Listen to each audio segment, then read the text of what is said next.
नमस्कार, सत्यार्थ न्यूज में आपका स्वागत है। क्षेत्र के विकास कार्यों को लेकर विगत दिवस स्थानीय विश्राम गृह में प्रेस वार्ता का आयोजन किया गया, जिसमें विधायक श्री गौरव सिंह पारदी ने बताया कि 2 रेत खदानों को हमारे प्रयासों से शासन के द्वारा बंद करने के आदेश जारी हो चुके हैं, क्योंकि इन खदानों से अवैध रूप से रेत निकाली जा रही थी। वो नियमानुसार रेत परिवहन के खिलाफ नहीं है। यदि अवैध रूप से रेत निकाली जाती है तो कार्रवाई करने की जिम्मेदारी प्रशासन की होती है।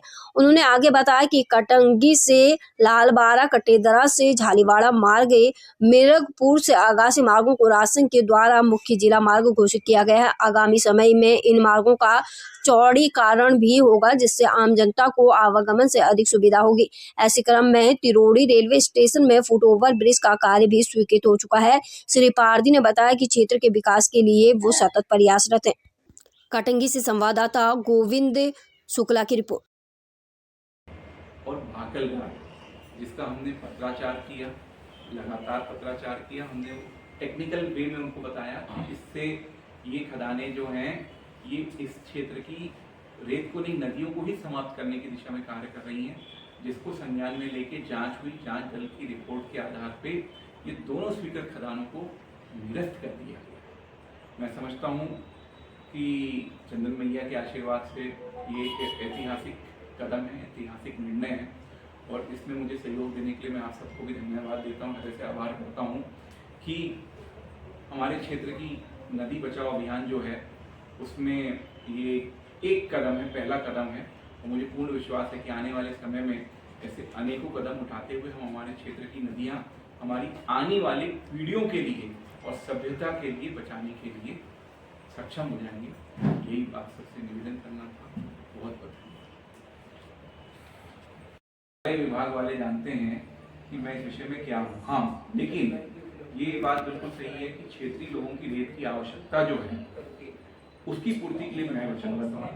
मेरी विधानसभा क्षेत्र से जाती हुई नदी की रेत जो है उसके लगे हुए गांवों के उपयोग के लिए है, और उसमें कोई रोक लगाएगा तो मैं उसके खिलाफ हूँ, और मैं उन लोगों का समर्थन करता हूँ जो उस रेत का उपयोग कर सकते हैं नियम से, क्योंकि नियम है, रेत नीति 2019 में नियम है कि जिस गांव के नजदीक से नदी बहती है उस गांव के लोगों को 10 घन मीटर रेत, चाहे वो कुएं के निर्माण के लिए हो, खेत के लिए हो, चाहे घर के निर्माण के लिए, फ्री में उपलब्ध होती है।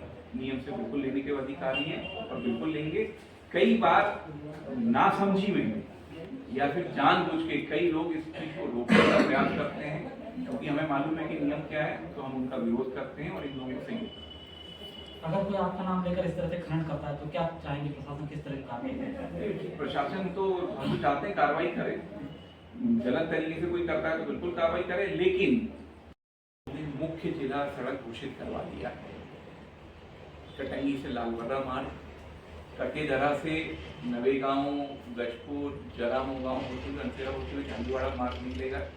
2 कुंगली से मिरगपुर मार्ग, मिरगपुर से अगासी मार्ग। ये मैं समझता हूँ कि पूरे प्रदेश में 2 ही स्थानों की सड़कों को मुख्य जिला सड़क घोषित किया गया, और ये घोषित होने के बाद ये सड़कों का चौड़ीकरण जो कि लोगों की ज़रूरत है वो भी हम अगले स्टेप में कर पाएंगे, इसलिए हमने उनको MDR घोषित करवाया है। रेलवे की भी सबका मेरा सौभाग्य है कि मुझे प्रदेश सरकार के द्वारा नागपुर डिवीजन में divisional railway users consultative committee का सदस्य, विधायक सदस्य बनाया गया है। उस नाते भी हमने इस विधानसभा क्षेत्र में आने वाली परेशानियां आप सबने मेरे ध्यान में लाया था कि तिरोड़ी के फ्लाईओवर की स्थिति बहुत खराब थी, उसका भी मैं समझता हूँ कि वो पैचवर्क हो चुका है। यहाँ से जो रेलवे स्टेशन मार्ग है उसमें स्ट्रीट लाइट की व्यवस्था हो गई है, उस मार्ग को भी बनवाना है।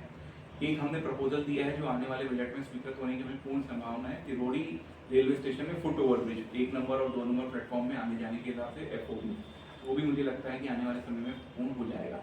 इसके अलावा रेलवे की समस्याएं माननीय सांसद जी के मार्गदर्शन में, निर्देशन में हम सब प्रयासरत हैं कि कटंगी जल्द ही मुख्य शहरों से जुड़ सके, उसके लिए भी हम सब प्रयास कर रहे हैं। भविष्य के दृष्टिकोण से आप सब जानते हैं कि हम सब के लिए जरूरी है कि हमारे क्षेत्र की नदियाँ जीवित रहें, और मैं